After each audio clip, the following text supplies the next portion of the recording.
cuál va a ser más el electronegativo, ese.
Hola, buenas tardes. ¿Tienen alguna pregunta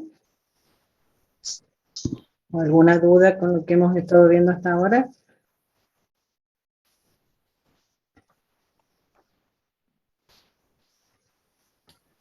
Yo, profe, Sí, si podríamos darle un pequeño repaso a la parte de viscosidad que vimos ayer. Perfecto, sí, sí, bien. retomo por ahí. No sé si quieres, Nancy, que veamos los ejercicios esos que ayer Bueno, estuvimos hablando. ¿querés Dale. compartir? Ahí lo comparto.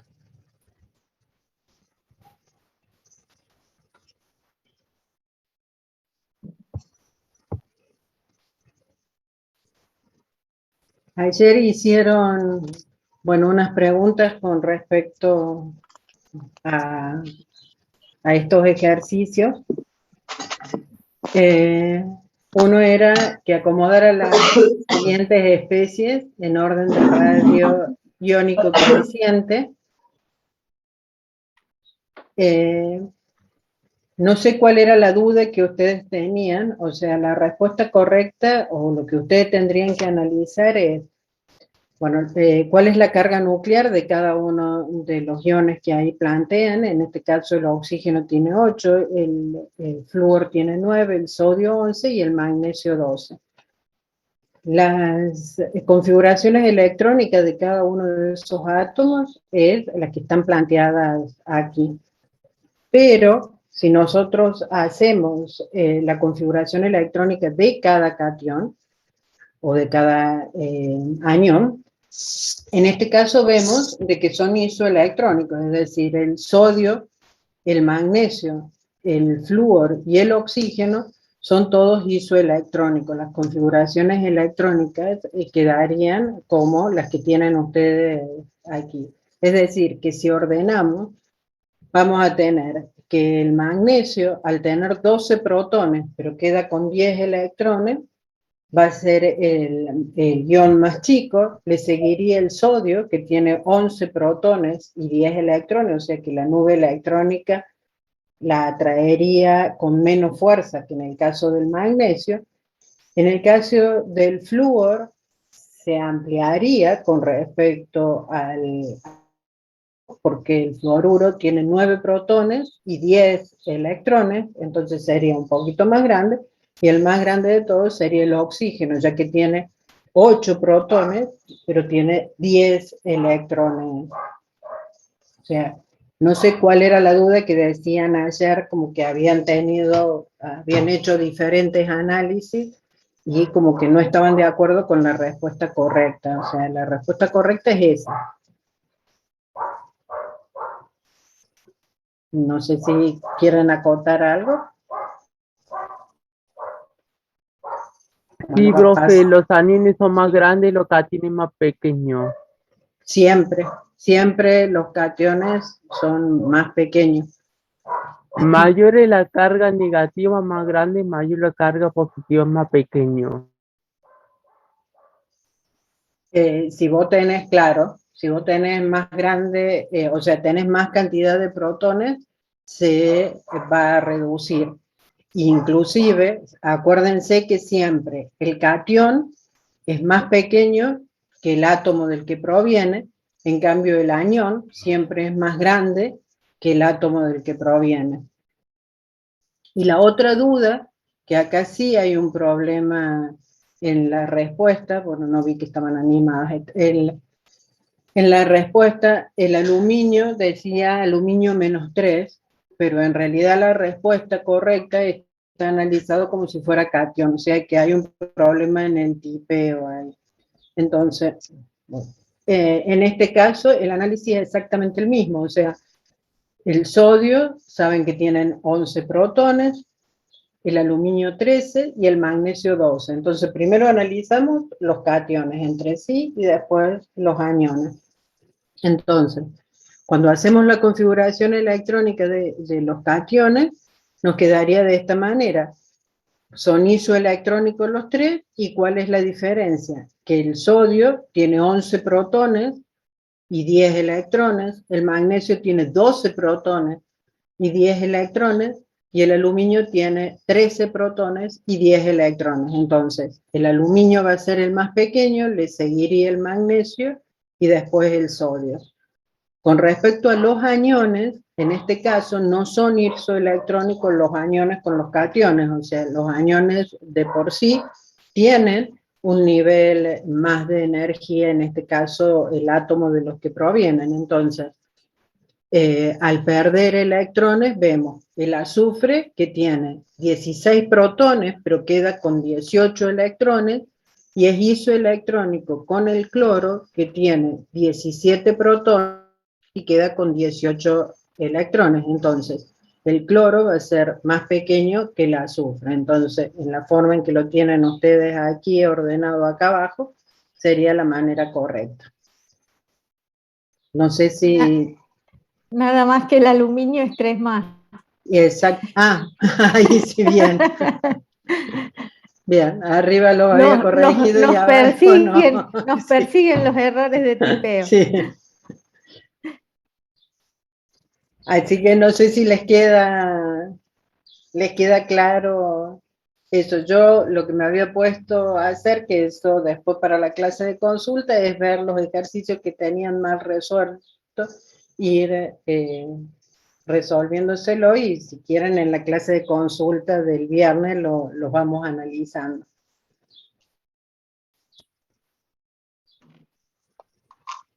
No, aparentemente ya quedó saldada la duda, Moni. Bien, ahora te dejo para que sigas vos.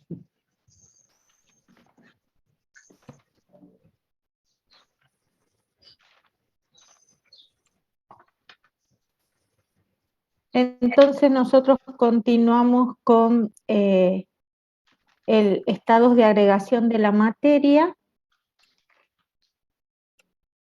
En este caso estamos viendo propiedades de los líquidos y querían consultar algo sobre viscosidad.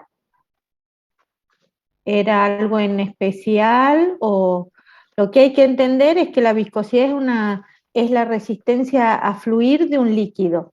Y muchas veces se mide sobre una superficie inclinada, ¿sí? Ver cómo se deslizan. Recuerden que el movimiento propio de los líquidos, digamos, traslación, rotación, las moléculas se pueden mover fácilmente a pesar de que se encuentran muy próximas unas a otras, y lo que ocurre es que hay un deslizamiento de una capa sobre otra. Se piensa que ese es el movimiento de los líquidos. Por supuesto que a mayor fuerza intermolecular, mayor va a ser la viscosidad que presenten, y a menor temperatura, perdón, a mayor temperatura la viscosidad va a disminuir. ¿Por qué la viscosidad disminuye ante un aumento de la temperatura? Porque justamente las fuerzas intermoleculares que presente cada líquido en particular se pueden ir rompiendo, ¿sí? Y entonces, naturalmente, al romperse las fuerzas intermoleculares, las moléculas se van a poder mover más y el líquido va a poder fluir más, ¿sí? Quiere decir que va a ser menos viscoso.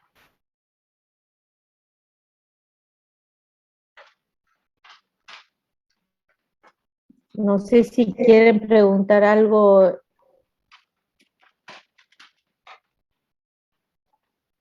Por el chat no hay preguntas. No sé si quien había hecho la consulta, con eso se le quedó aclarado. Perfecto. Bueno, no me fijé quién era, tal vez. Disculpe, yo, profe. Sí, está claro. Sí. Bueno, perfecto. Entonces, continuando con las propiedades de los líquidos, ahora vemos capilaridad. La capilaridad es la propiedad que tienen los líquidos de ascender por un tubo en función justamente de que ese tubo sea delgado o entre dos láminas que dejen un espacio muy pequeño, es decir, dos láminas próximas a ella. ¿Qué es lo que se analiza en la capilaridad? Si vemos acá en estos dos esquemas, ¿sí? Tenemos dos líquidos, un tubo de diámetro pequeño que se denomina capilar, ¿sí? Que hace referencia como al cabello, ¿sí? Que saben que es muy angosto, ¿sí? ¿Y qué es lo que hace? En este caso, que es agua, ¿sí? Vemos cómo el agua asciende por el tubo, hasta que se produce un equilibrio de presiones, ¿sí? Es por eso, y aparte porque siempre va a depender del diámetro del tubo. Y en este caso es mercurio, ¿sí? Tenemos que tener en cuenta las fuerzas intermoleculares como siempre, pero si estamos considerando que el líquido está interaccionando con las paredes del tubo, entonces tenemos que ver cómo son las fuerzas de interacción entre el líquido y el tubo, ¿sí? Y definimos lo que son las fuerzas de cohesión y las fuerzas de adhesión. Las fuerzas de cohesión son las que mantienen unidas las moléculas del líquido, ¿sí? Es la atracción, dice, intermolecular entre moléculas similares. Y las fuerzas de adhesión son justamente las que tienen en cuenta la interacción entre el líquido y el capilar.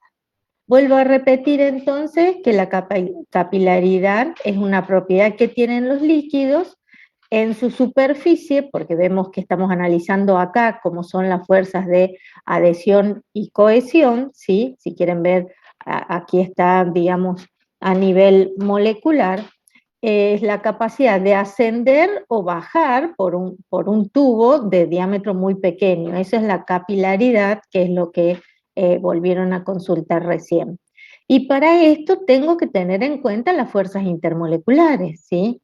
Si ustedes quieren imaginar, por ejemplo, un hecho de la vida cotidiana en cuanto a la capilaridad, es el agua en una planta y los minerales que contiene el agua, por ejemplo, que uno puede regar una planta, ascienden y no se quedan solo en la raíz, sino que van por toda la planta. Bueno, eso es a través de diferentes, digamos, conductos que tiene la planta y que permiten que, digamos, el líquido vaya subiendo, ¿sí? Y fíjense qué ocurre en este caso. Sí, Micaela. ¿Quieres Profe, buenas preguntar algo? tardes. Sí, la adhesión, ¿qué tiene en cuenta? La adhesión tiene en cuenta la interacción entre las moléculas del líquido y las del tubo capilar. Y la cohesión tiene en cuenta las atracciones entre las moléculas del líquido, ¿sí? Por eso dice, es la atracción entre moléculas similares y la adhesión es la atracción entre moléculas diferentes, es decir, de dos sustancias diferentes, como estoy diciendo, entre el líquido y el tubo capilar o las paredes del tubo capilar. ¿Sí? Profe, ¿se podría decir Gracias. a juzgar por el por el dibujito ese de adhesión y cohesión, que la adhesión es cuando el líquido sube y la cohesión es cuando el líquido baja. No necesariamente es que va a bajar, lo que tiene que ver es que no asciende tan fácilmente. ¿Y por qué no? Porque te digo que no es la única determinante, porque también lo que les dije es que hay un equilibrio de presiones, ¿sí? La cantidad que el líquido ascienda por el tubo, ¿sí? Porque en realidad no es que bajó, es que vos ponés el tubo y solo esta altura es la que logró ascender, ¿sí? Lo que se tiene que tener en cuenta es no solo estas fuerzas de cohesión y adhesión que tienen en cuenta las fuerzas intermoleculares en el líquido y las fuerzas intermoleculares entre el líquido y las paredes del tubo, las moléculas que constituyen las paredes del tubo, sino también tenemos que tener en cuenta lo que se conoce como un equilibrio de presión. Hay un equilibrio de presión entre el líquido que está en el recipiente más grande y el que está en el recipiente más pequeño, ¿sí? A eso me refería. Y si queremos ver en este caso, no sé si con eso estoy orientando, ¿sí?, tu pregunta. Vamos, por ejemplo, a este caso que es el agua. Ustedes siempre han visto que se forma en la superficie del líquido de una determinada forma, y es como que el líquido queda pegado a las paredes del recipiente. Esa forma que toma la superficie del líquido dentro del capilar se denomina menisco, ¿sí? Entonces, el menisco es la superficie del líquido en el capilar. Si el menisco es cóncavo, quiere decir que las fuerzas de adhesión son mayores que las de cohesión. En este caso, donde el tubo capilar es un vidrio y el líquido es agua, las interacciones son fuertes entre el agua y el vidrio, porque el agua es una molécula polar y el vidrio también es una molécula polar que está constituido principalmente por dióxido de silicio, ¿sí? Entonces, como las dos moléculas son polares, tienen fuerzas intermoleculares semejantes, a pesar de que el agua es puente hidrógeno y el dióxido de silicio del vidrio es dipolo-dipolo, las fuerzas intermoleculares, digamos, son semejantes y por eso pueden interaccionar. Son sustancias constituidas por moléculas polares. ¿Qué ocurre con el menisco en la interfase de este líquido que es mercurio, que es un metal, que tiene enlace metálico? Pues no interacciona de manera intensa con las paredes del recipiente y por eso el menisco adopta la forma convexa. ¿Y cuando la forma es convexa? Cuando las fuerzas de cohesión son mayores que las de adhesión, ¿sí? Quiere decir que interacciona menos con las paredes y cuando asciende adopta esta forma así como de cúpula, ¿sí? ¿Se entiende un poco mejor a las preguntas que fueron realizando? Sí, lo que piden es si podés aclarar qué es menisco. El menisco es la superficie del líquido, es la superficie del líquido en un capilar o en cualquier tubo, digamos. Ya van a ver, si alguno ha estado en un laboratorio, el menisco es la interfase del líquido, ¿sí? La superficie que limita el líquido, y cuando vemos el menisco nosotros en el laboratorio, por ejemplo, cuando estamos extrayendo un líquido con una pipeta, ¿sí?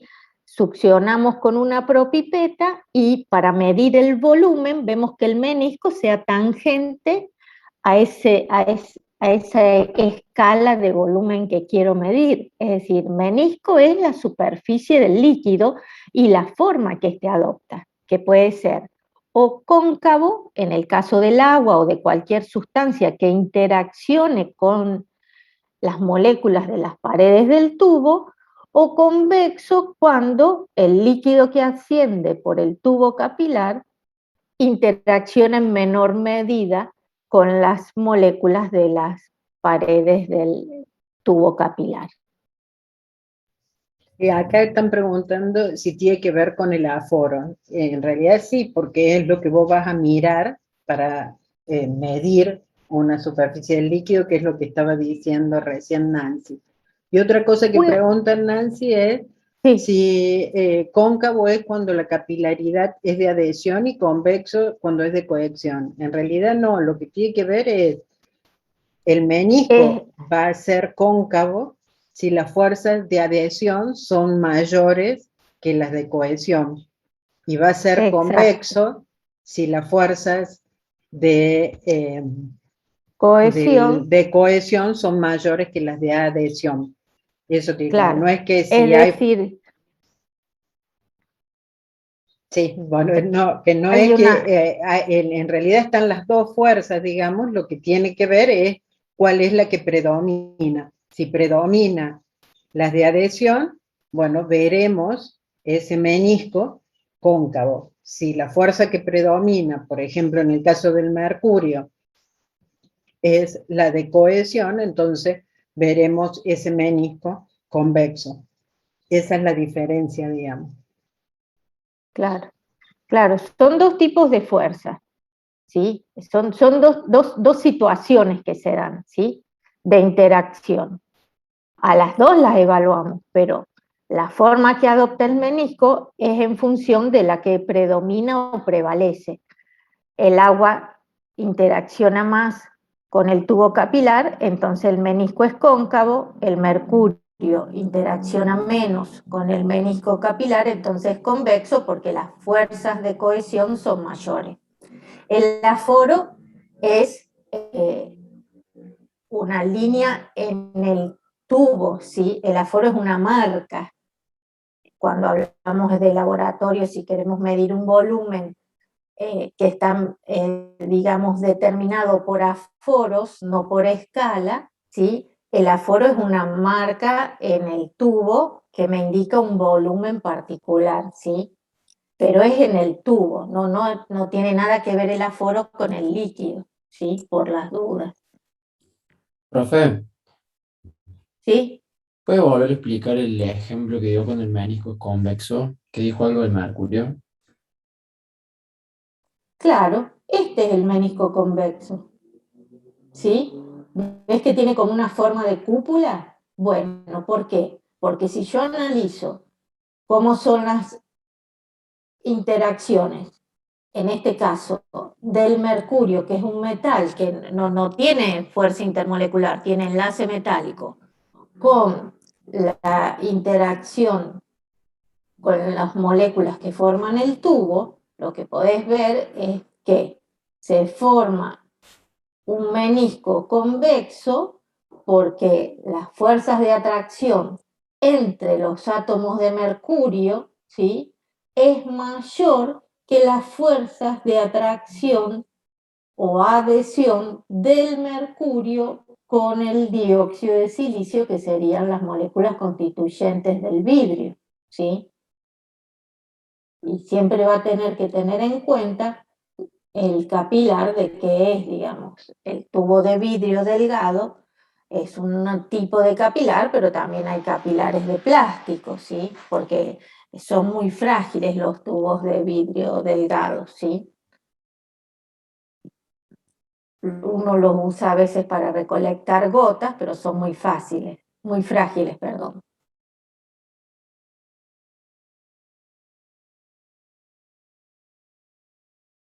Sí, el aforo es la tangente, es una marca en el vidrio y tiene que quedar tangente al menisco.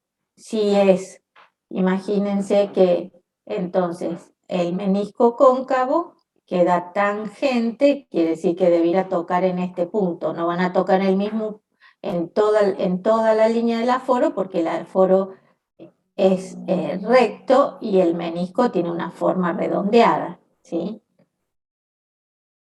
Ya en el práctico lo vamos a hacer si seguimos bien así, digamos. Digo en el práctico del laboratorio, sí, que si tenemos suerte vamos a poder hacer laboratorio. Así que bueno. Esto en cuanto a la capilaridad, que es una propiedad que tienen los líquidos, ¿sí? Otra propiedad es la miscibilidad. Como su nombre lo indica, y ustedes ya deben conocer a qué refiere, la miscibilidad es la capacidad de los líquidos para mezclarse entre sí y formar sistemas homogéneos que son las soluciones. Las soluciones son sistemas formados por dos o más componentes, es decir, que estoy mezclando dos sustancias líquidas y se dice que es homogénea y por eso es una solución, porque tiene las mismas propiedades en cualquier punto de ese líquido, a pesar de estar formado por dos sustancias diferentes.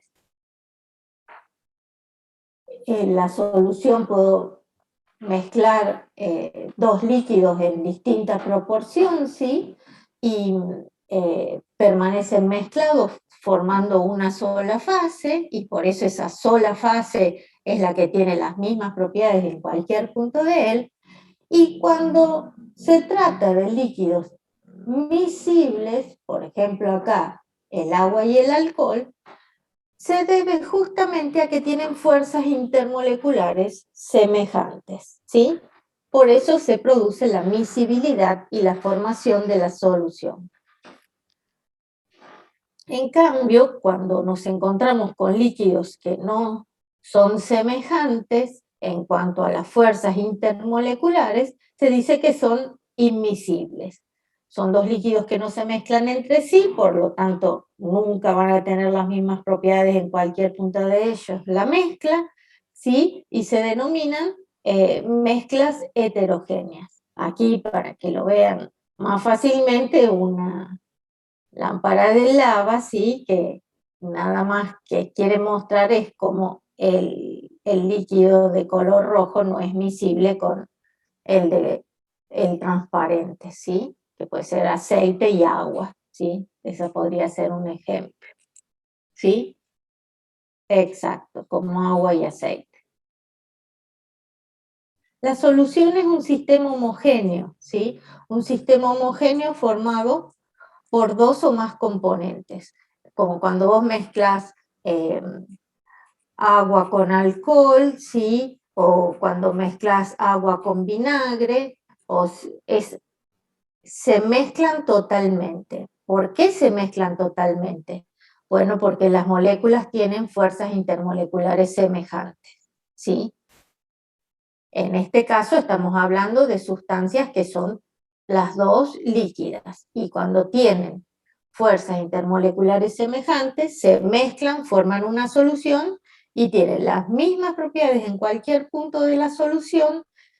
Lo vemos como una sola fase, suponete que estas fueran soluciones, ¿sí?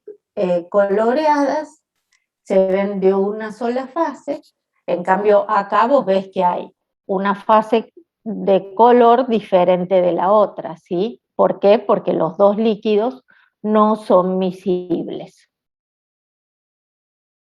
¿Se entiende, Sabrina? Sí, profe. Perfecto. Muy bien. Entonces, esa sería otra propiedad de los líquidos. Y nos falta ver la presión de vapor. La presión de vapor, de nuevo, es una situación, digamos, vamos a analizar un hecho que se da en la superficie del líquido, ¿sí? Y el líquido está contenido en un recipiente cerrado, y todos saben que, por ejemplo, si yo tengo un vaso de agua y lo dejo destapado, el agua se va a ir evaporando, ¿sí? En el verano el agua de la pileta muchas veces se va evaporando, hay que agregarle, no es que solamente se pierde porque la limpian, le pasan el limpiafondo, digamos, sino que muchas veces sin haber, digamos, por el mismo calor se va evaporando. La evaporación es un fenómeno de superficie, ¿sí? Que no es lo mismo que la ebullición. La ebullición ocurre en todo el líquido, pero en este caso vamos a ver el proceso de evaporación del líquido que se da en la superficie. ¿Qué es la evaporación? Es que parte de las moléculas que están en la superficie del líquido pasan a la fase vapor, ¿sí? En ese proceso, si yo tapo el recipiente que contiene al líquido, ¿sí? Lo que puedo observar es que transcurrido un cierto tiempo, si este espacio estaba vacío, ¿sí? Se empiezan a ubicar las moléculas que pasan del líquido a la fase vapor, ¿sí? Hasta que en un determinado momento puedo medir la presión a través de la altura, lo que se llama manómetro acá, puedo medir la presión que alcanza ese vapor. Esa es la presión de vapor, la presión ejercida por el vapor de un líquido sobre la superficie del mismo, cuando el líquido y el vapor se encuentran en equilibrio dinámico a una temperatura determinada. ¿Qué quiere decir esto de equilibrio dinámico a una temperatura determinada? Toda esta experiencia se está llevando a cabo a una temperatura constante. Primero, no había evaporado nada del líquido y transcurrido un cierto tiempo, las moléculas del líquido pasan a la fase vapor y quien me está marcando, digamos, la altura o presión que alcance ese vapor, el equipo, ¿sí? Se mantiene inalterado, quiere decir, la misma altura, la misma presión.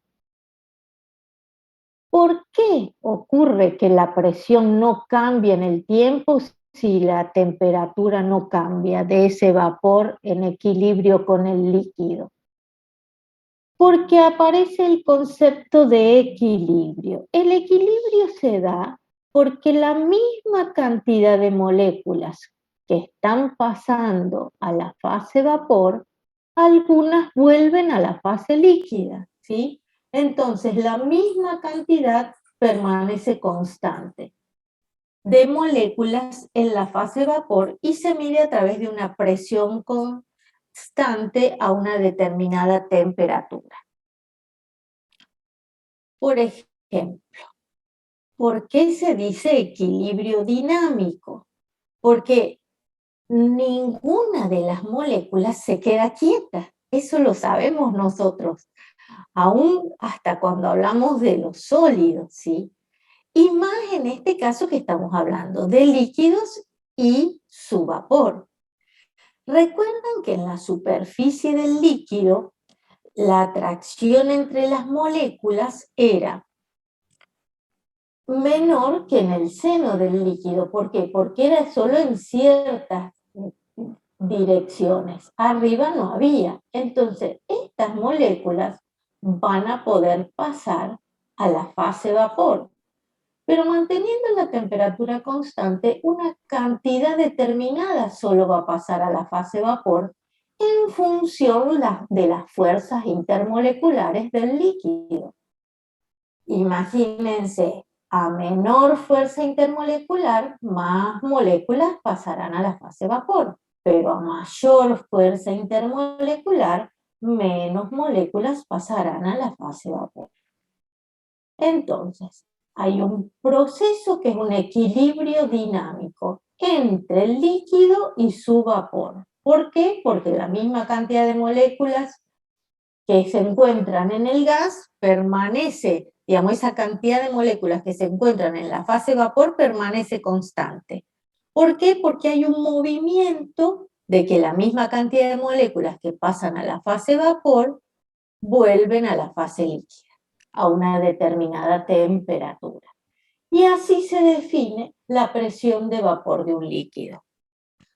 Cuando aumente la temperatura, ¿qué va a pasar? Si aumenta la temperatura en este mismo sistema, se van a poder romper algunas fuerzas intermoleculares, digamos, ese tipo de atracción que hay puede desaparecer porque las moléculas tienen más energía en el líquido, porque tienen más temperatura, y más moléculas van a pasar a la fase vapor. Entonces, un aumento de temperatura puede aumentar la presión de vapor. Y otra cuestión que tenemos que tener en cuenta es, si comparamos diferentes líquidos, cuál va a ser la presión de vapor según la fuerza intermolecular.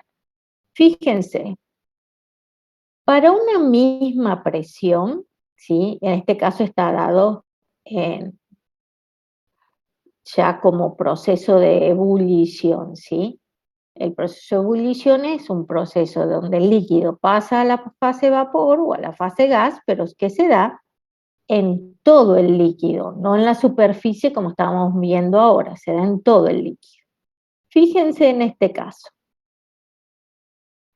Cuando cada uno de estos líquidos alcanza la presión de 770 torricelli, que sería una atmósfera, ¿sí? Primero tenemos el dietiléter que alcanza esa presión a 34,6 grados centígrados, el etanol a 78,3 y el agua a 100 grados centígrados. ¿Por qué cada uno necesita mayor temperatura? Cada uno de los tres vemos que hay una temperatura creciente para alcanzar esa presión. ¿Qué les parece? Y por la atracción, o sea, la fuerza de atracción intermolecular. Exacto. En el caso del dietiléter, ¿sí? Las fuerzas dipolo-dipolo hacen que sean más débiles que las puentes hidrógeno que se dan en el metanol y en el agua, ¿sí? Entonces, son más fuertes en estas sustancias. Y en esta gráfica, representando justamente lo que un aumento de temperatura indica un aumento de presión de vapor, vemos dos curvas, ¿sí?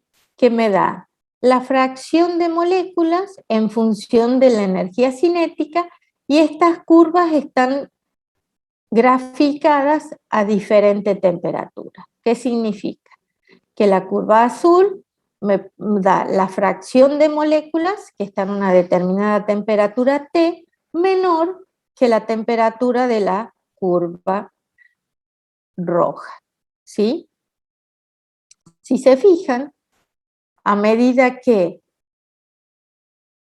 analizamos la energía cinética mínima que necesitan las moléculas para pasar a la fase vapor desde la fase líquida, la fracción de moléculas, que sería el área bajo la curva, ¿sí?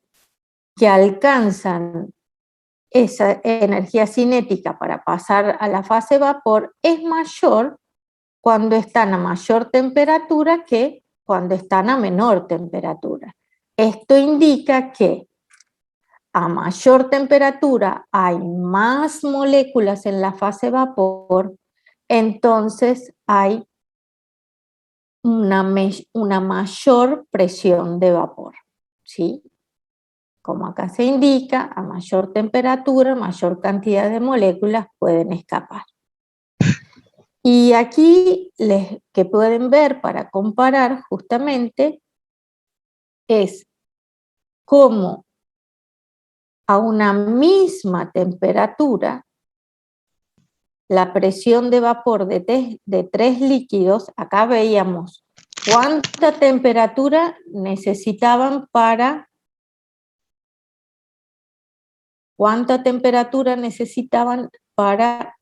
alcanzar la presión de una atmósfera, es decir, que todos tuvieran la misma presión.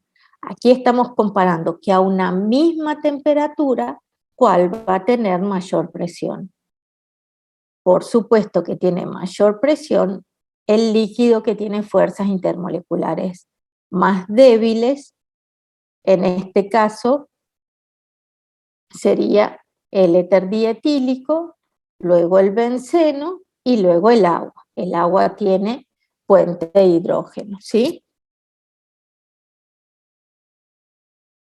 Aquí estas dos sustancias tienen fuerzas intermoleculares débiles. En el benceno podemos decir que son fuerzas de dispersión o Landon, ¿sí? Pero el benceno es de mayor tamaño porque tiene 6 carbonos. Por supuesto que para estos ejemplos tenemos que darles mínimamente las fórmulas del compuesto, ¿sí? Tiene mayor cantidad de carbonos que el éter dietílico, ¿sí? Muy bien. Y con esto sería la otra propiedad, que sería la presión de vapor. ¿De qué depende, me preguntan, la presión y cómo las clasificamos? Primero, la presión de vapor es una característica del líquido. ¿Por qué? Porque vos podés decir que tenés líquidos volátiles y líquidos no volátiles, por ejemplo, ¿sí? Y eso podría ser digamos, indicado por la presión de vapor. Lo que hay que tener en cuenta es que la presión de vapor es una propiedad del líquido que vos la medís en una cierta condición, que es a una temperatura determinada, porque incluso estos valores están tabulados, ya van a ver cuando trabajemos con problemas de cálculo de gases, las presiones de vapor del agua están calculadas y tabuladas, ¿sí? ¿Por qué? Porque muchas veces la necesitamos para cálculos. Pero la presión de vapor define a un líquido según sus fuerzas intermoleculares. ¿Por qué define un líquido según sus fuerzas intermoleculares? Porque a menor fuerzas intermoleculares vas a tener mayor presión de vapor, ¿sí? Si vos querés clasificarlo de algún modo, y es muy probable que un líquido con fuerzas de Landon o dispersión tenga mayor presión de vapor, ¿sí? Y a mayor fuerzas intermoleculares, como puede ser la puente de hidrógeno en el agua, menor presión de vapor. Pero como les explicaba, para el agua la presión de vapor está tabulada para distintas temperaturas, entonces no clasificamos una presión determinada, sino que decimos cómo varía esa presión en función de la temperatura. ¿Por qué? Porque a medida que aumenta la temperatura, aumenta la presión de vapor. Así que si el agua a 25 grados centígrados tiene 23,8 torricelli, sé que a medida que aumente la presión, la temperatura, esa presión también va a aumentar, o a medida que disminuya la temperatura, esa presión va a disminuir, ¿sí? Porque justamente van a tener menos energías cinéticas las moléculas y más les va a costar pasar de la fase líquida a la fase vapor en superficie. No sé si con eso más o menos contesta la pregunta. Y profe, ¿yo de dónde sacaría los datos de la presión en un problema? O sea, si me dan... Por ejemplo, en la guía lo tienen tabulados a los datos de presión de vapor de agua a diferentes temperaturas. Viste que en la guía de ejercicios al final tienen un anexo de tablas, ¿sí? Y si no, viste que están los handbook, que serían los libros de ingeniería que tienen tablas y tablas y tablas sobre puntos de ebullición, presiones de vapor, digamos, y cualquier viscosidad, digamos, cualquier propiedad que se te ocurra, la buscas en un libro, ¿sí? Claro, pero a ponerle en el parcial, ¿cómo lo buscaríamos? ¿Cómo nos daríamos cuenta? No Y vamos a poder se usan buscar las en tablas, las tablas de datos termodinámicos, como las tablas de presión de vapor del agua, como las tablas de potenciales de reducción, de constantes ácidas, de KPS, son material que se debe tener cuando uno rinde el parcial. Y me puedes... Vos rendís el parcial con la tabla periódica, las tablas de la guía, las calculadoras, digamos, con todo como para poder resolver los problemas. Sí. Claro. ¿Y me podría explicar el gráfico ese que tiene la línea roja y la curva azul? Claro, son fracciones de moléculas. ¿Qué quiere decir? Cantidades de moléculas. Fracciones serían 10 de 100, 20 de 100, 30 de 100, 50 de 100, ¿sí? Cantidad de moléculas que tienen esta energía cinética, ¿sí? En este caso, la mayoría de las moléculas tienen una determinada energía cinética media, se dice, que sería en este punto. Y lo mismo acá. Si ya de ver, digamos, para este valor de energía cinética y para este, ¿sí? La energía cinética media de las moléculas que están en la curva de más temperatura, esta es la curva de más temperatura y esta es la curva de menos temperatura.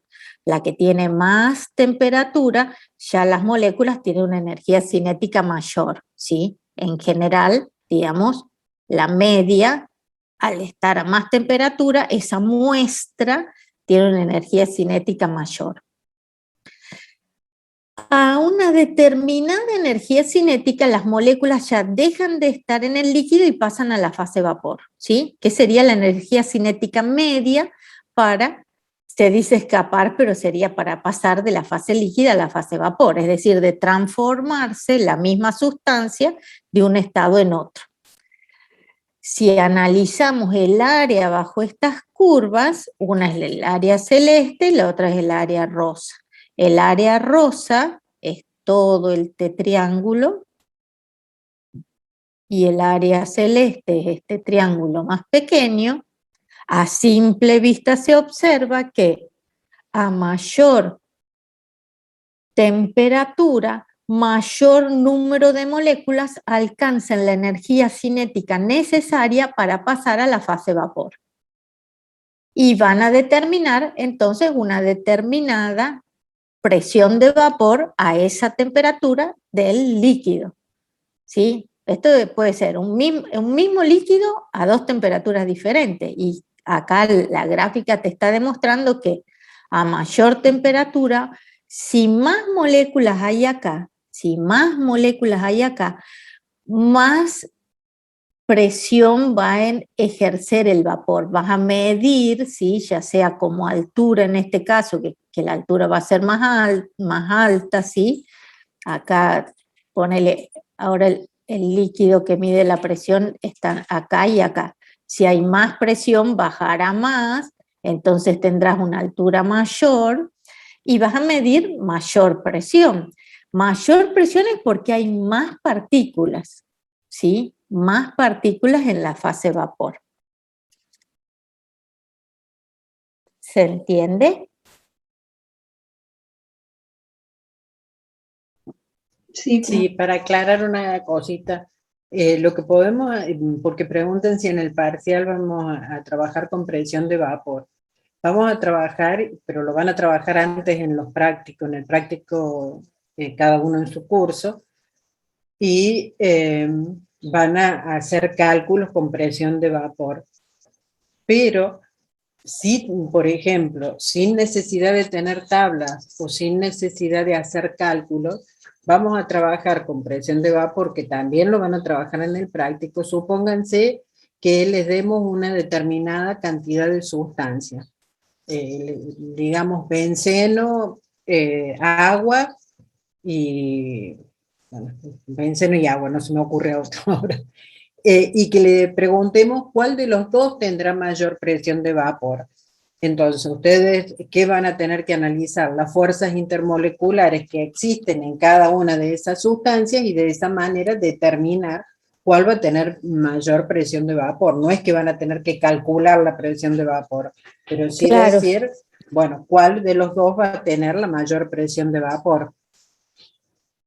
No sé si les queda claro eso. No es que tengamos, con lo que estamos viendo ahora acá, ustedes tengan que hacer un cálculo y trabajar con presiones de vapor. Simplemente lo que estamos viendo son las fuerzas intermoleculares y analizando las fuerzas intermoleculares determinar cuál de los dos va a tener, por ejemplo, benceno o agua. ¿Cuál de los dos va a tener mayor presión de vapor?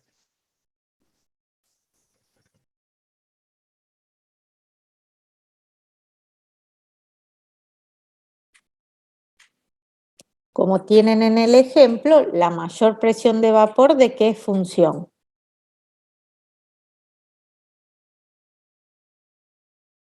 ¿De las fuerzas intermoleculares? Exacto, la presión. Por eso, a ver, acuérdense, estamos en líquidos, estamos viendo propiedades de los líquidos y repetimos varias veces ayer que el análisis de las propiedades es en función de las fuerzas intermoleculares, ¿sí?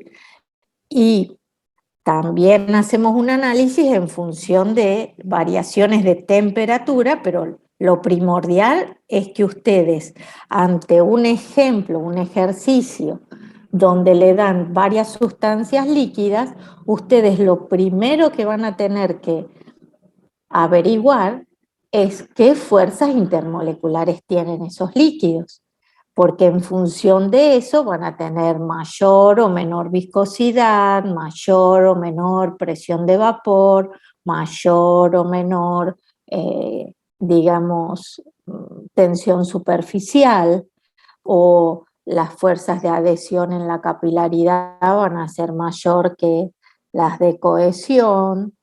Eso, pero digamos, todo se va a circunscribir a que van a tener que saber indicar cuáles son las fuerzas intermoleculares de esa sustancia. Es como que nosotros ahora, lo que vimos al final de la unidad anterior, que fue las fuerzas intermoleculares, estamos viendo cómo influye en el estado líquido de la materia. ¿Por qué? Porque dijimos que en los gases no es tan importante, porque los gases están muy separados unos de otros y entonces las fuerzas de atracción son prácticamente despreciables. Aunque existen, pero puedo hacer, digamos, una suposición de que son despreciables. Pero en los líquidos y los sólidos no. Las fuerzas intermoleculares son las que determinan las propiedades macroscópicas. Entonces, todo lo que estemos analizando, en cierta medida, aquí en el caso de los líquidos, es función de las fuerzas intermoleculares. Así que lo que le vamos a preguntar es justamente eso, decir quién tiene mayor presión de vapor, quién tiene más viscosidad, y va a ser en función, lo van a tener que contestar en función de las fuerzas intermoleculares. Al revés, Tomás. Tomás nos pregunta, mientras mayor sea la fuerza intermolecular, ¿mayor es la presión de vapor? No. Mientras mayor es la fuerza intermolecular, menor es la presión de vapor. ¿Por qué? Es la pregunta. Porque justamente como las moléculas en la interfase del líquido están tan atraídas unas con otras porque las fuerzas intermoleculares son grandes, no les va a ser fácil pasar a la fase vapor. Y entonces, cuanto menos cantidad de moléculas haya acá, menor es la presión de vapor, porque es directa la relación. Menos moléculas, menos presión de vapor. Más moléculas en la fase vapor, más presión de vapor. ¿Y cuándo hay más moléculas? Cuando es más débil la atracción de las moléculas en la superficie del líquido, porque entonces pasa más fácil a la fase vapor. ¿Se entiende? Claro, profe, porque mientras mayor temperatura, las fuerzas intermoleculares se rompen, entonces la presión de vapor aumenta. Claro, eso en el caso de la temperatura, y en el caso de las fuerzas intermoleculares, cuanto más débiles, ¿sí? A mayor temperatura y a más debilidad de las fuerzas intermoleculares, mayor presión de vapor. Pero son dos aspectos que solemos analizar por separado, ¿sí? Profe, ¿Sí? en el caso del benceno y del agua que usted había puesto ahí abajo, cuando hizo recién la comparación, el benceno Sí. tendría fuerzas de London y agua el hidrógeno, ¿no? Puente de hidrógeno, Pues, exacto. Sí, sí. claro, eso. Gracias. Bueno, muy bien. Con esto terminamos líquidos y empezamos con gases. Como verán, la parte de líquidos es muy poca y es muy teórica. Es fundamental haber entendido fuerzas intermoleculares para poder resolver los ejercicios que van a ser sobre todo cualitativos, porque no tenemos fórmulas, sino que tenemos más de todo la definición de las propiedades y cómo las fuerzas intermoleculares influyen en ella. ¿Sí? Muy bien. Y ahora entramos al estado gaseoso, que de los tres estados, sólido, líquido y gaseoso, es el más sencillo de estudiar porque justamente como las fuerzas intermoleculares se consideran despreciables, que no influyen en ese estado de la materia, porque las moléculas y los átomos en el estado gaseoso están muy separadas unas de otras, entonces es que el modelo gaseoso es mucho más fácil de estudiar. El estado gaseoso a través de un modelo, que es el modelo de gases ideales, es mucho más fácil de estudiar. Y también es muy práctico porque trabajamos mucho con cálculos y con gráficas, ¿sí? Entonces, los gases, a diferencia de los líquidos y los sólidos, en cuanto a propiedades generales, saben que son capaces de ocupar todo el volumen del recipiente que los contiene, entonces no tienen una forma propia, sino que toman la forma de donde están contenidos. Son compresibles justamente con respecto a que la distancia entre las partículas que lo forman es tan grande que se puede achicar esa distancia con un aumento de presión, por eso son compresibles. Si ustedes eso lo quieren comparar con los líquidos y los sólidos, sabemos que las distancias entre las partículas en el estado líquido y sólido, que sería el estado condensado, son prácticamente incompresibles, ¿sí? Porque ya no se puede achicar mucho más el espacio, ¿sí? Por supuesto, los líquidos sí, pero después ya pasan al estado sólido y esa es la menor distancia entre partículas. En cuanto a la forma, que es la propiedad que vimos al comienzo, un líquido también adopta la forma del recipiente que lo contiene, en cambio el único que tiene forma propia es el sólido. Los gases tienen un movimiento aleatorio, ¿sí? Se denomina movimiento browniano, cuestión que sus partículas están en continuo movimiento y en cualquier sentido de traslación y rotación. Y entonces se dice que los gases se expanden sin límite alguno. Si yo tengo confinado un gas en una botella y abro la botella, el gas se va a expandir y va a ocupar todo el espacio, por ejemplo, de un aula, y si abro la ventana, pues va a seguir y también puede salir por la ventana, ¿sí? Porque se expande sin límites.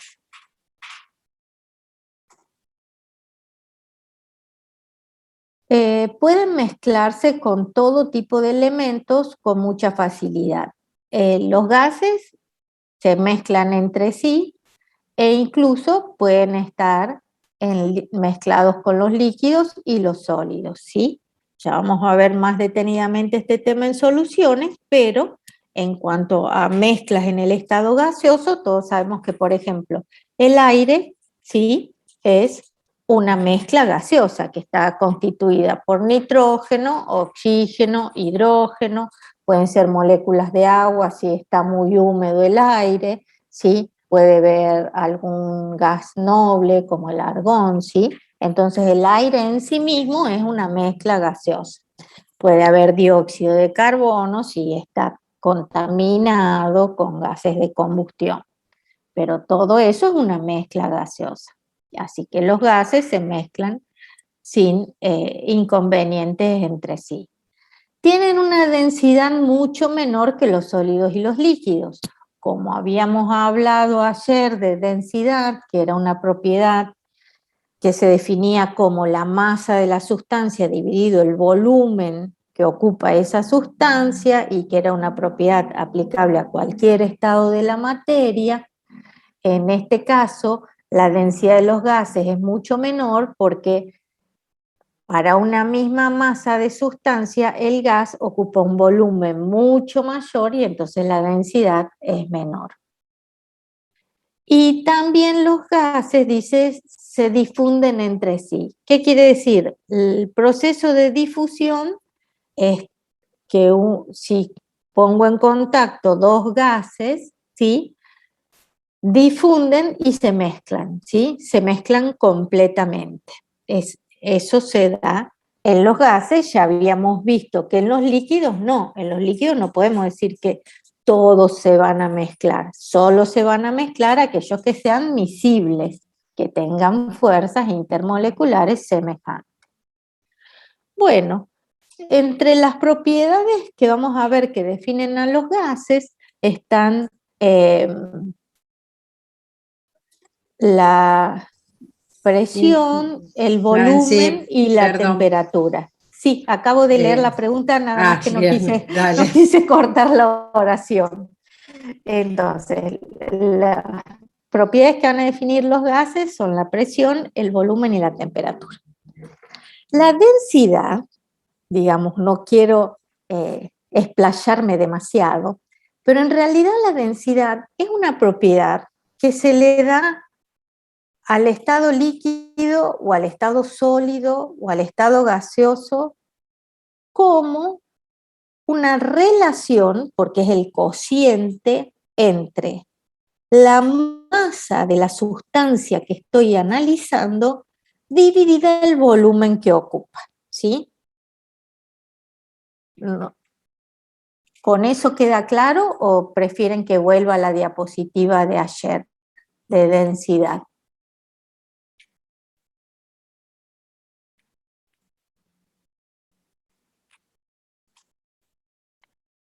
Vuelvo a la diapositiva y no sé, Micaela, ¿qué querías preguntar? Yo quería preguntar. Perdón, interpreto que se entendió, me parece. Ah, bueno, sí, yo no sabía si era, que sí se entendió. Ah, sí, porque sí, gracias, perfecto. Sí, Micaela. Primero quería saber de por qué decimos que se expanden sin límite alguno, es por esto de que son capaces de adquirir cualquier forma. Claro. Claro. ¿Y por qué los gases los definimos a través de la presión, la temperatura y qué más? Y el volumen, pero ya eso se ve en las próximas diapositivas, ¿sí?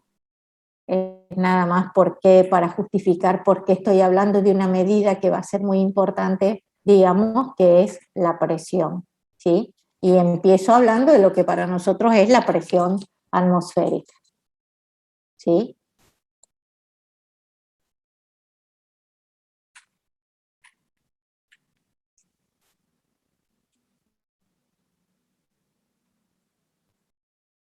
No entiendo bien, tengo otra pregunta, ¿sí? Dice, si se mezclan dos gases de diferente densidad, que a temperatura ambiente no se mezclan. Los gases todos se mezclan, y es por la característica de los gases, digamos, pensemos primero en el aire.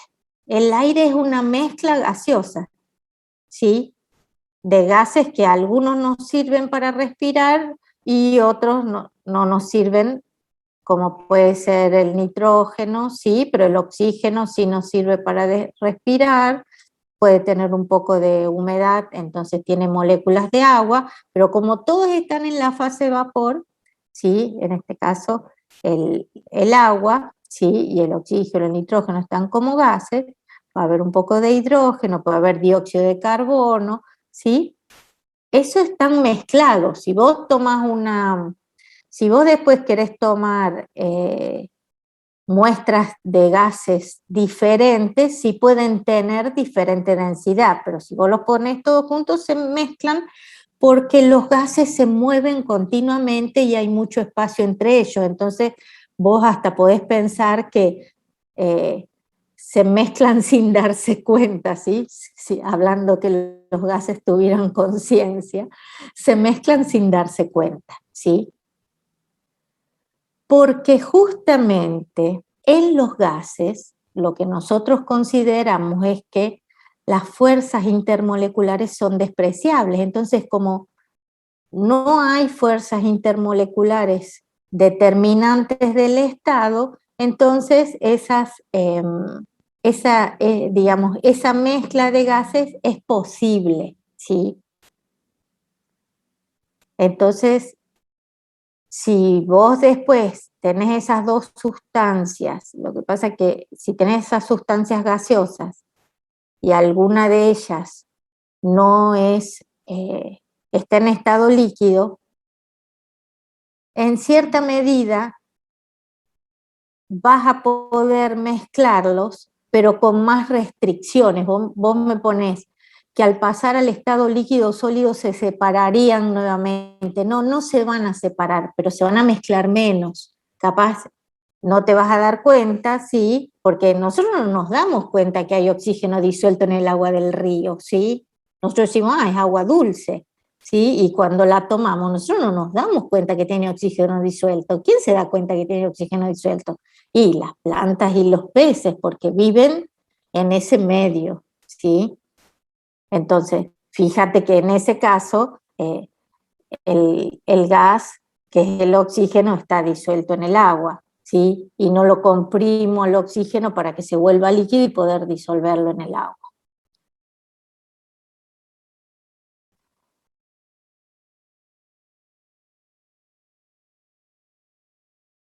Yo, digamos, cuando está bien que ya más o menos pude orientar tu duda, pero vos pensás que cuando yo digo que estamos hablando del aire y, por ejemplo, que si hay mucha humedad hoy, que parece que va a llover, ¿sí? O que ya llovió un poco, si yo te digo que hay moléculas de agua que le dan la humedad al aire, están mezcladas con el oxígeno, el hidrógeno y el nitrógeno, y el agua tiene fuerza intermolecular puente hidrógeno, y el oxígeno y el nitrógeno tienen fuerzas de dispersión.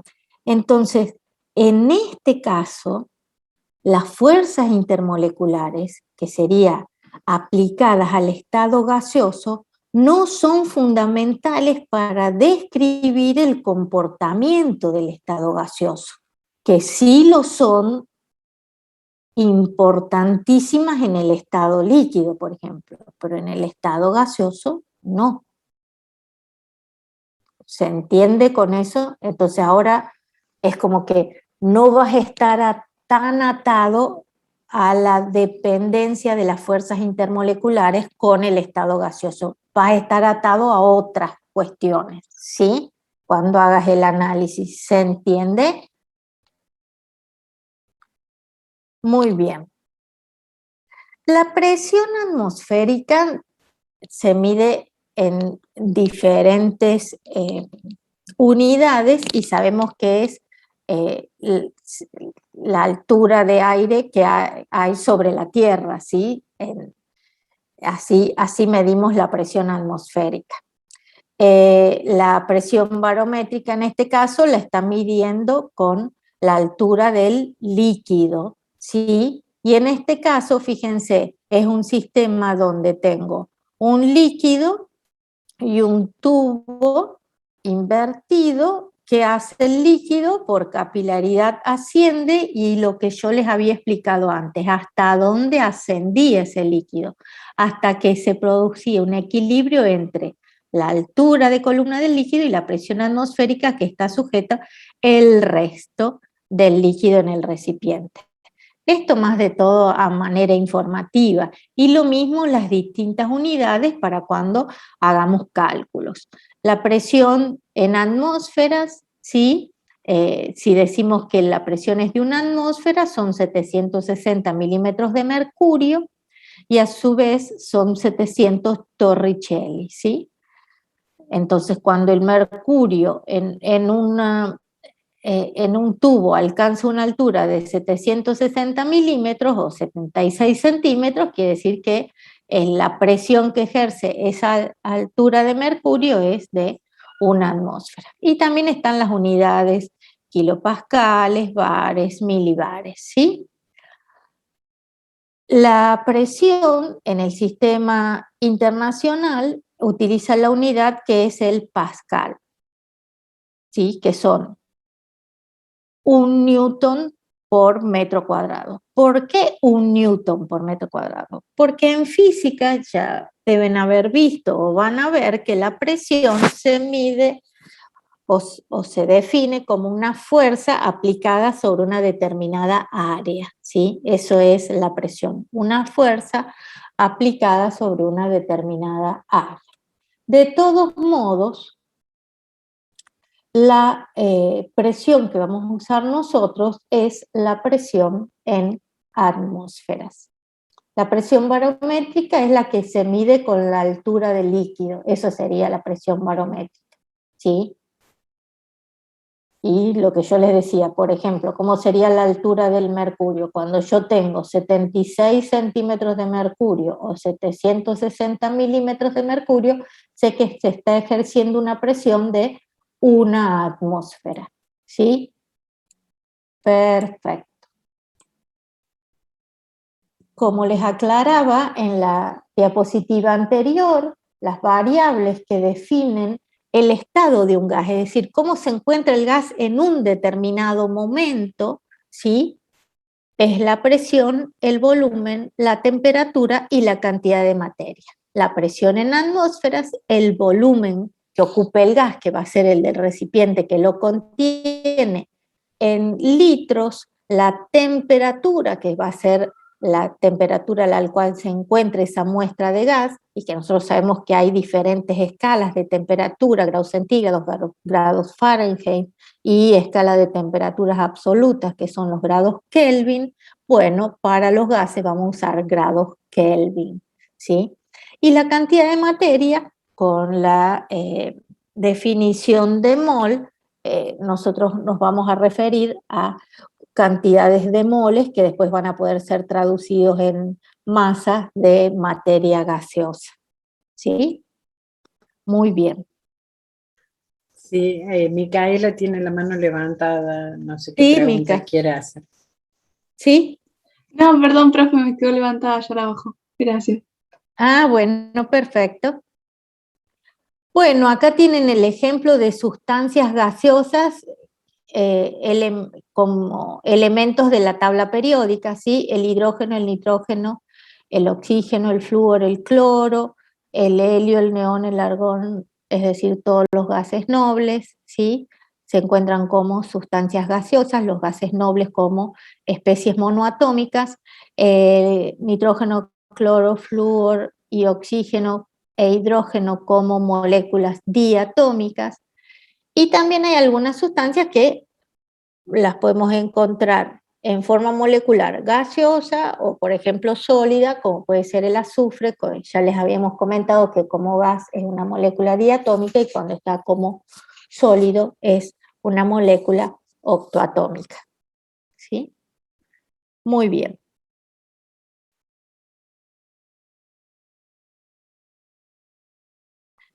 Las sustancias que estamos indicando que se encuentran como gases es en condiciones ambientales, es decir, moléculas diatómicas, estas a temperaturas aproximadas de 25 grados centígrados y una atmósfera, y átomos, los gases nobles a 25 grados centígrados y una atmósfera.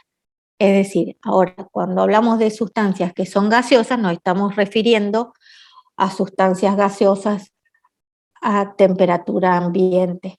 que suele rondar los 25 grados centígrados, para tenerla como dato para cuando analicen tablas, ¿sí? También cuando decimos que el agua es un líquido, nos referimos que es un líquido a temperatura ambiente, ¿sí? O que el cobre es un sólido a temperatura ambiente, ¿sí? Después, por supuesto, que si yo cambio esas condiciones, van a cambiar los estados. Esta aclaración viene en función de la pregunta de cómo serían los estados de la materia. En este caso estamos hablando del estado gaseoso en condiciones ambientales, ¿sí? Bueno, ¿y qué empezamos a ver? Si esas variables, presión, volumen, y temperatura y cantidad de materia, son las que definen el estado de un gas, tenemos que ver qué relación hay entre ellas, ¿sí? En este caso, vamos a ver cuál es la relación entre la presión y el volumen. El volumen, ¿se acuerdan que un gas ocupa todo el volumen del recipiente que lo contiene? Aquí en el ejemplo, esquemáticamente, tienen un gas que ocupa un volumen de este tubo en U, ¿sí? Que tiene la parte cerrada para que no se vaya el gas. El gas está coloreado, pero tranquilamente podría ser aire, ¿sí? Y va a ocurrir lo mismo, es para que se vea un poco mejor. Entonces, aquí tenemos un gas y de tapón de este tubo estamos poniendo mercurio. Si cada vez ponemos más mercurio, estamos ejerciendo una presión mayor, ¿sí? Acá, por ejemplo, estamos ejerciendo una presión de 1 atmósfera, ¿sí? Y el gas se redujo, ¿sí? Y si aumentamos esa altura, ¿sí? Vemos que el gas reduce su volumen mucho más, es decir, pasando primero de 100 mililitros a 50 y luego a 33 mililitros, ¿sí? Según la presión que se está ejerciendo sobre él. Esto sería una forma, digamos, de ir comprimiendo el gas, que es otra pregunta que hicieron hace un rato, cómo vamos a pasar un gas, digamos, del estado gaseoso al líquido, es por presión, comprimiéndolo. ¿Por qué? Porque cuando lo comprimo, ¿qué es lo que estoy haciendo? Estoy haciendo que las moléculas tengan menos espacio entre ellos, estoy reduciendo el espacio entre las partículas. Entonces, ¿qué deducción tienen cuando ven este esquema? Voy aumentando la presión y ¿qué pasa con el volumen? El volumen es indirectamente proporcional a la presión. Exacto, el volumen va disminuyendo. A mayor presión, menor volumen. Muy bien. Entonces, son inversamente proporcionales. Esta ley la enunció Boyle en 1662 y fíjense que tenemos la gráfica de la presión en función del volumen. Acá no están hechos los ejes coordenados, sí, pero no están delineados, pero la ordenada es la presión en atmósferas y la abscisa son los volúmenes en litros. Y vemos que al ser inversamente proporcionales, la curva que me da definiendo cada punto que es un estado del gas, me indica que a mayor presión, menor volumen, a mayor presión, menor volumen. Esa proporcionalidad inversa, si la queremos plantear a través de una ecuación, podemos decir que el volumen es una constante de proporcionalidad sobre la presión del gas. ¿Sí? Si querían hacer una pregunta. No, profe, era eso, le iba a preguntar qué significaba cada dos. Es exacto, es una constante de proporcionalidad, nada más. Nosotros no vamos a calcular esa constante específica. Ya vamos a ver después, cuando combinemos todas las variables, vamos a llegar a una ecuación y ahí sí vamos a tener una constante que tiene un valor fijo, ¿sí? Profe, ¿Sí? ¿me podría explicar por qué a mayor presión el volumen va a ser menor? O sea, no me doy cuenta.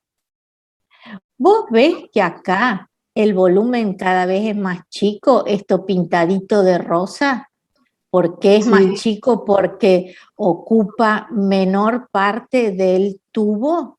Eso lo ves, ¿no es cierto? Sí. ¿Sabes por qué se produjo eso? Porque en realidad le fui agregando mercurio y el mercurio es el líquido que lo está presionando al gas, ¿sí? Cuando le agregué 760 milímetros de mercurio, bajó el volumen a la mitad. Y cuando le agregué 1520, bajó a 33 mililitros. Entonces, la presión va aumentando sobre el gas porque voy aumentando la cantidad de mercurio en el tubo. ¿Y qué observo? Observo que el volumen disminuye. Entonces, a mayor presión, menor volumen. ¿Se ve? Sí, profe, gracias. Perfecto. Si eso mismo vos lo quisieras graficar, ¿sí? Es que vas a poner puntos. Vos no vas a hacer la gráfica. Vos vas a decir, medí 2 litros. ¿A qué presión? A 0,6 atmósferas. Ahora, digamos, la presión la bajé a la mitad. ¿Y cuánto medí del gas? 4 litros. Bueno, y tenía estos otros puntos más y uno los puntos. ¿Qué me da? Una curva. ¿Qué forma tiene esta curva?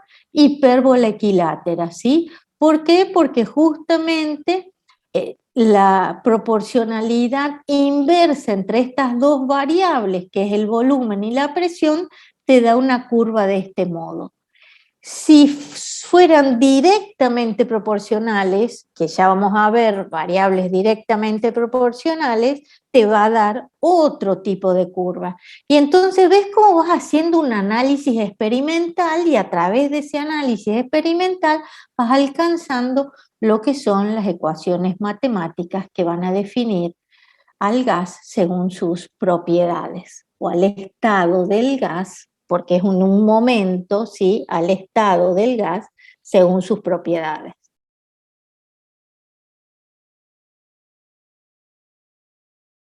Entonces, lo que hay que tener en claro en todo este análisis es que fue posible porque variando la presión y el volumen, las otras variables que son determinantes del estado del gas se mantuvieron constantes, si no, no podría encontrar una relación entre estas dos si también variara esta, ¿sí? No podría encontrar una relación matemática si también variara el resto. Entonces, manteniendo constante la cantidad de materia, es decir, los moles y la temperatura, al aumentar la presión, el volumen siempre va a disminuir.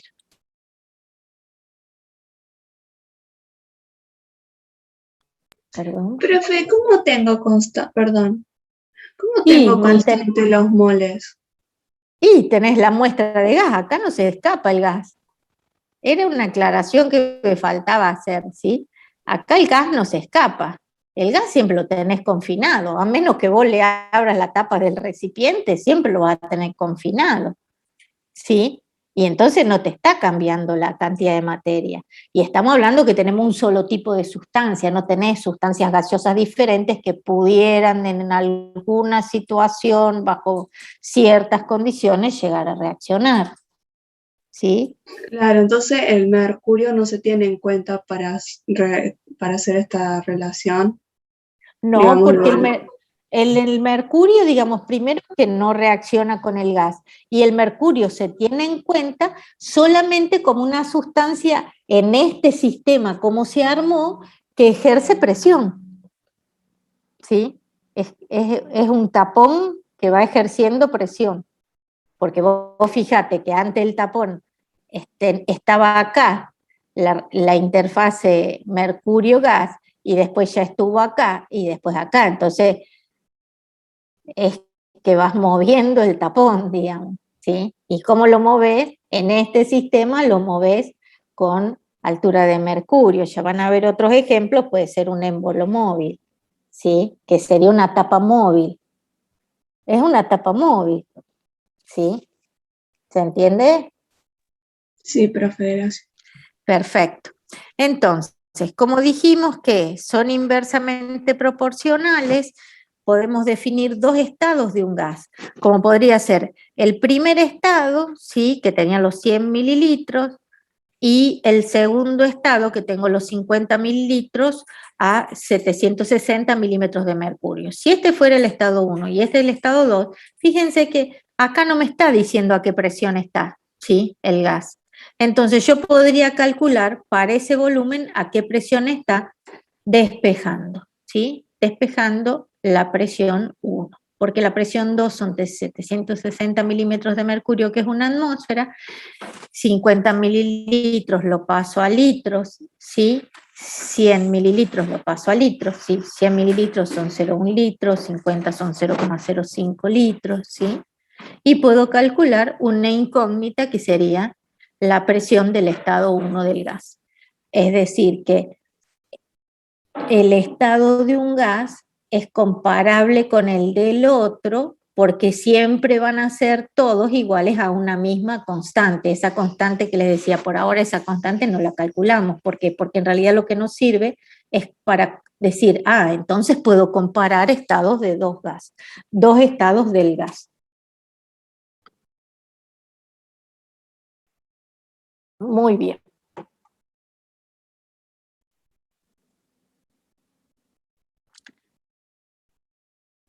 Y ahora, cuando estábamos hablando de que la presión al aumentar el volumen disminuía, ¿sí? Al aumentar, acá tenés una tapa móvil, ¿sí? La tapa se puede mover porque yo le agrego cada vez más pesas, ¿sí? Y, digamos, se puede deslizar con el recipiente, digamos, como está hecho, se puede deslizar y el gas no se puede escapar, ¿sí? Es un recipiente hermético. Entonces tenemos 4 atmósferas, 2 atmósferas y 1 atmósfera. A medida que la presión disminuye, el volumen del gas aumenta, y eso es lo que veo acá. Estos son los 3 puntos que definen estos 3 estados del gas, y uniendo esos puntos tengo la curva que es de cantidad de gas y de presión y de temperatura constante, y como es de temperatura constante se denomina esa curva isoterma, igual temperatura. Lo mismo puedo tener más de un isotermo, ¿sí? ¿Qué quiere decir? Que para diferentes temperaturas voy a tener diferentes curvas. ¿Y qué dice esta gráfica? Esta gráfica dice que si tengo graficados presión-volumen para distintos estados de un gas a diferentes temperaturas, me dice que si aumenta la temperatura en este sentido, yo voy a saber que esta gráfica es para una menor, esta para una mayor, y así sucesivamente. La temperatura menor está acá y las mayores están acá. ¿Por qué les parece que se puede dar eso? Acá lo importante es ubicarse en el estado gaseoso y, digamos, en el sentido común de lo que uno piensa, ¿sí? ¿Por qué? Porque si yo tengo un gas confinado en un globo, ¿sí?, a una determinada temperatura, vieron que si no está completamente, digamos, que se pueda romper el globo, sino que las paredes del globo no estén tan, digamos, estiradas, porque es un plástico, ¿sí? Bueno, yo tengo ese gas, yo por ahí puedo manipular el globo y deformarlo, ¿sí? Hacerlo más alargado, ¿sí? Si fuera una bombucha, lo mismo. Y adentro hay un gas. ¿Qué es lo que hay? Aire, porque el aire es lo que nosotros introdujimos en ese recipiente y que ocupa todo el volumen del recipiente. ¿Qué pasa, por ejemplo, si aumenta la temperatura? Si yo al globo lo calentara un poco sin que se rompa. Las moléculas, ¿sí?, de ese gas adquieren mayor energía cinética. Cuando aumenta la temperatura se mueven más, vibran más, y entonces yo puedo ver que las paredes del globo están como más duras, ¿sí? Si yo pongo una pelota al sol que está media desinflada y la dejo al sol, van a ver que se pone más dura, ¿sí? Es un modo de tener la pelota más dura para jugar al fútbol, ¿sí? Entonces, quiere decir que hay una relación. Esa relación es que justamente cuando aumenta la temperatura, aumenta la energía cinética, y si la presión de un gas es la que ejercen las partículas chocando contra las paredes del recipiente, si tienen más energía cinética, más veces van a chocar contra las paredes del recipiente.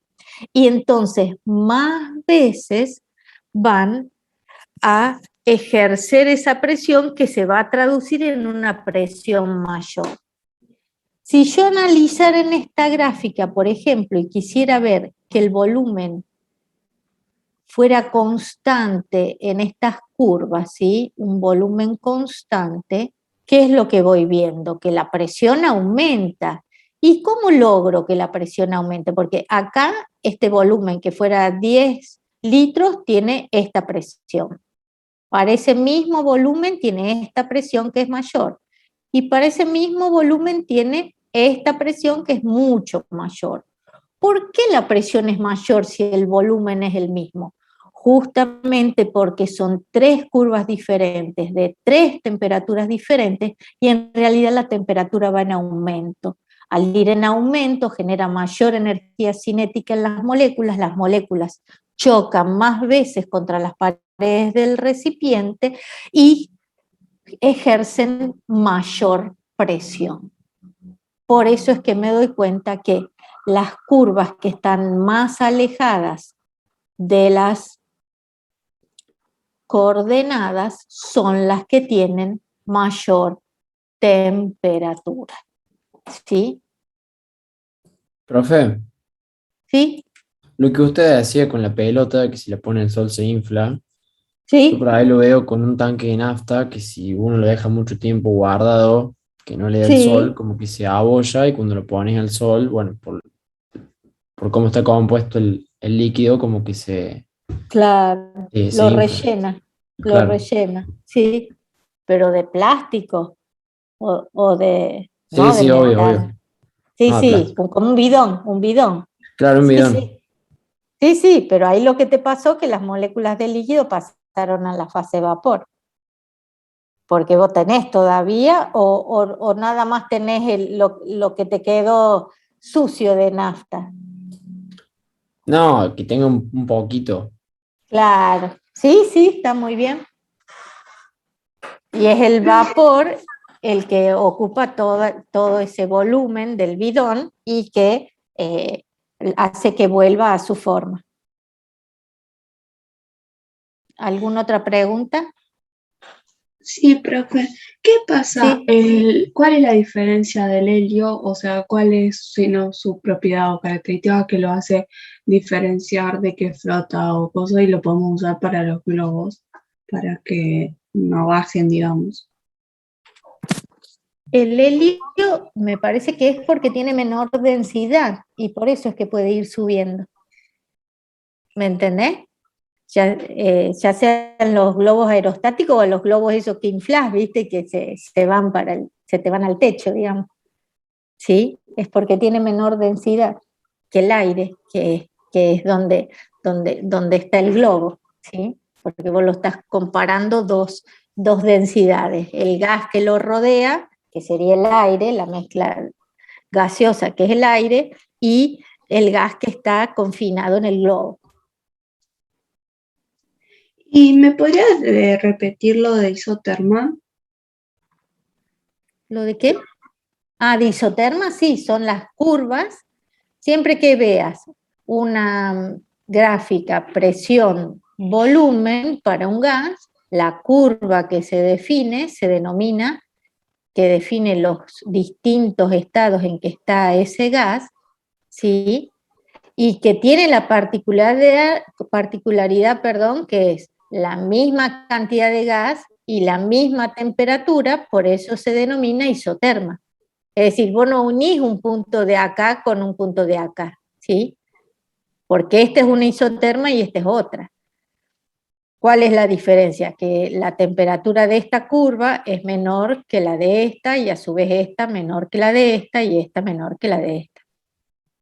Pero todos los puntos sobre cada curva indican que el gas que está en estados que están sobre la curva están a la misma temperatura. Por eso se dice isoterma, igual temperatura. Claro, entonces yo planteo distintas isotermas en el gráfico de donde están las curvas verdes, y en un Sí. mismo punto de cada una voy a evaluar lo que pasa. En esa isoterma. Claro. Por eso, claro, digamos, un punto acá, ponele, un punto acá, es un gas que está indicado o representado por un punto acá, no tiene las mismas propiedades que un gas que está en el mismo punto. Pero en la otra curva, fíjate, en el mismo punto yo te digo porque si yo pienso en una recta, tendría que haber dibujado acá una recta, ¿sí? ¿Qué es lo único que tienen igual? El volumen, porque no tienen ni la misma presión, ¿sí? Porque uno tiene mayor presión que el otro, ni la misma temperatura. ¿Por qué? Porque no están en la misma curva. ¿Sí? Si van entendiendo bien. Gracias, profe. ¿No? Por favor. Bueno, y ahora vemos la relación que estuvimos analizando recién para poder discernir esas curvas de diferentes temperaturas, la relación entre presión y temperatura que lo enunció Gay-Lussac, ¿sí?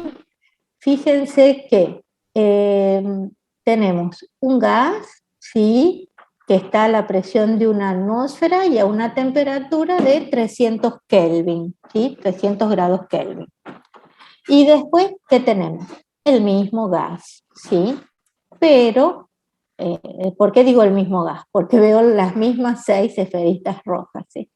El mismo gas, pero que con este mechero de Bunsen lo prendí y lo estoy calentando. Y pasa de 300 Kelvin a 600 Kelvin. ¿Qué pasa con el medidor de presión? ¿Sí? El manómetro en este caso me está mostrando que la presión es de 2 atmósferas. Aumentó la temperatura y ¿qué pasó con la presión? También aumenta.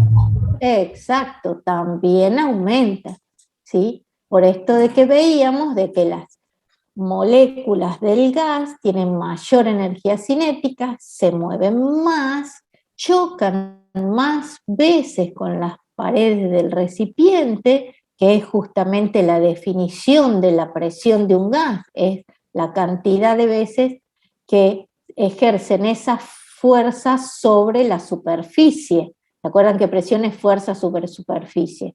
Esa fuerza, ese choque que hay de las moléculas contra la superficie del recipiente que lo contiene al gas, define la presión.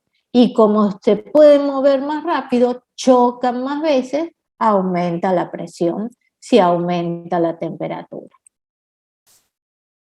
Son, por ende, directamente proporcionales, presión sobre temperatura es igual a una constante y me permite también la relación entre estas dos variables, comparar dos estados diferentes de un gas, por supuesto manteniendo el volumen y la cantidad de gas constantes, ¿sí? Siempre volumen y cantidad cuando estoy analizando las otras dos variables, deben permanecer constantes. Y vamos a las gráficas.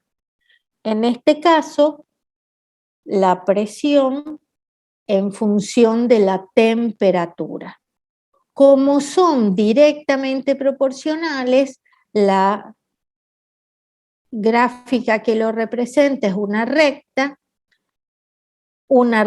al origen, donde las presiones están en atmósferas y las temperaturas en grados Kelvin, y aquí esquemáticamente lo que muestra es que cuando el gas se calienta, para un mismo volumen hay que ejercer mayor presión. Ven que la pesa es mayor, ¿sí?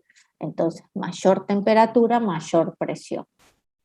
Lo mismo si graficamos presión, temperatura, pero para distintos valores de ¿qué? ¿Qué es lo que voy a variar acá? De volumen, ¿sí? Porque isócora se denomina en este caso la recta al origen, que une puntos de estado de un gas que están al mismo volumen, ¿sí? Ven que estas dos experiencias me muestra eso, que el gas está en el mismo volumen, pero como aumentó la temperatura para que se mantenga ese volumen, tengo que aumentar la presión. Bueno, ¿y qué me indican aquí cuando tengo varias rectas al origen con distinto volumen? Me dice que los volúmenes van disminuyendo en este sentido, ¿sí? ¿Por qué van disminuyendo en este sentido?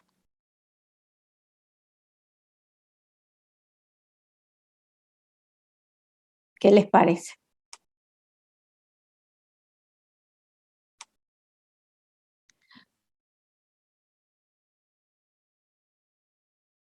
Porque, fíjense, vamos de nuevo si tuviera una recta acá. Para la misma temperatura, ¿qué pasaría? Las diferentes presiones, ¿qué va pasando? ¿Van aumentando o disminuyendo? Yo voy así y veo que acá tengo la misma temperatura, la misma presión va aumentando, muy bien. Y si la presión va aumentando a una misma temperatura, ¿qué pasa con el volumen del gas? Menor volumen.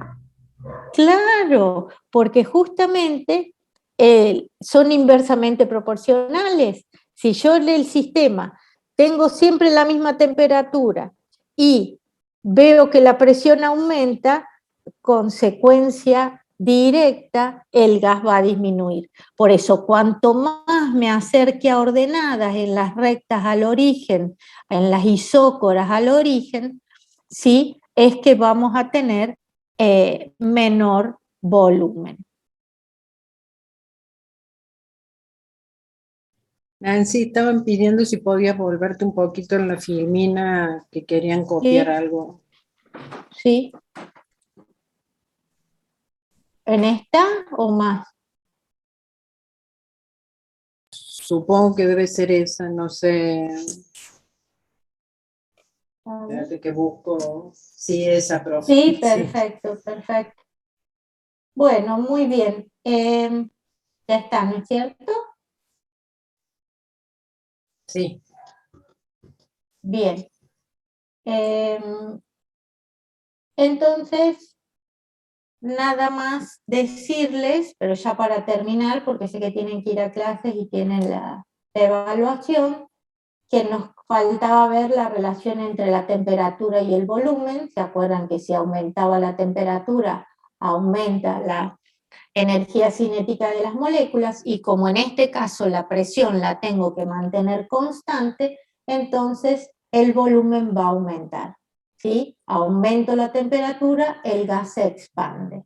Es algo que ya vinimos deduciendo en las diapositivas anteriores, ¿sí? Y esta es la ley de Charles y Gay-Lussac de la proporcionalidad directa, entre la temperatura y el volumen, pero siempre recuerden que para estos análisis particulares de dos variables, las otras dos siempre se mantienen constantes, en este caso, la cantidad de materia y la presión. Y recordarles que en condiciones normales de temperatura y presión, recuerden que el volumen de un gas es 22,4 litros, que son simplemente 0 grados centígrados y una atmósfera. Esto es recalcarlo porque para un gas las condiciones normales son 0 grados centígrados para que ocupe un mol, un volumen de 22,4 litros a una atmósfera. Y que la escala que les decía que se utiliza, que es la escala Kelvin, ¿sí?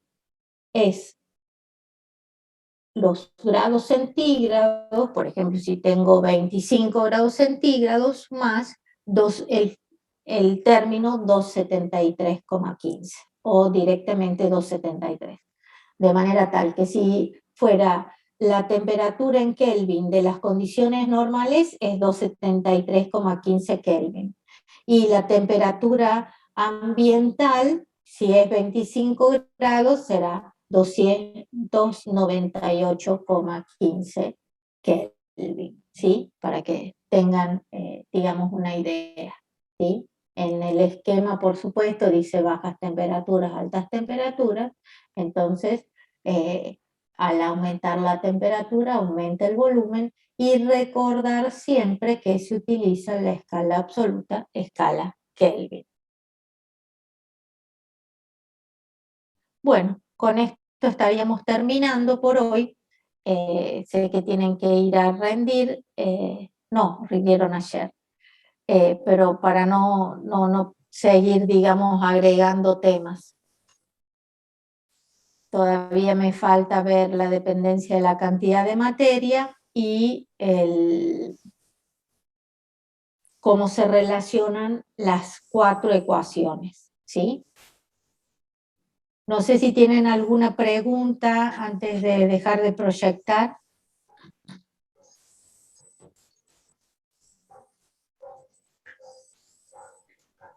En el chat no Bien. he puesto nada. Perfecto. Bueno, de todos modos, se hace bastante ágil la clase en el sentido de que consultan, y creo que eso es muy importante para todos, cosa que no nos pasa mucho en lo que son las clases de consulta, ¿sí? En las clases de consulta está viniendo muy poca gente y por eso es como que las dudas es más lindas Una tratarlas duda, en esta profe. situación. Sí, Yo te digo de que el parcial, como dice en el cronograma, va a ser en un mes.